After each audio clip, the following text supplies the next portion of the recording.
ça, c'est la plus grosse, le plus gros pain point quand on fait de l'event sourcing, Ouais. et je vais même dire du DDD en fait.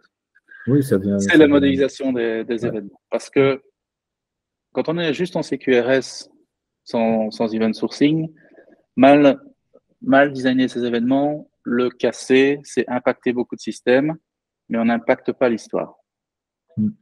Et ça, c'est le point positif et négatif, parce que on n'a pas d'histoire, donc ça, c'est le négatif. Le point positif, comme on n'a pas d'histoire, On risque pas de le casser. Voilà, c'est ça. Mais en event sourcing, forcément, l'histoire, elle est là. Et elle reste ad vitam aeternam.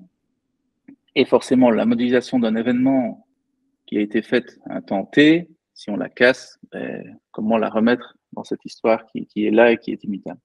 On a forcément des mécanismes pour répondre à ces problèmes, mais ce mécanisme, pour moi, c'est un hack. C'est vraiment le dernier recours. Le problème, c'est ne pas casser. C'est ça la solution, c'est ne pas casser les événements. Alors des gens me disent, oui, mais c'est jamais possible de ne pas casser.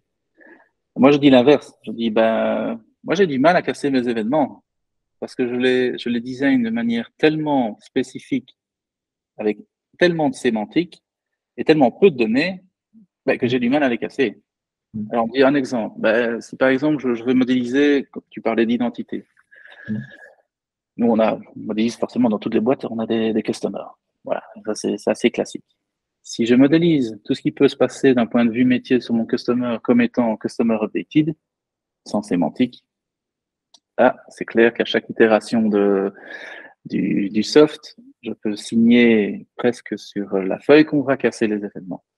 Par contre, si on dit non sur notre customer, il peut déménager, il peut corriger son adresse, il peut corriger ses détails, parce que peut-être qu'on a fait des erreurs d'encodage dans son nom, prénom, peu importe.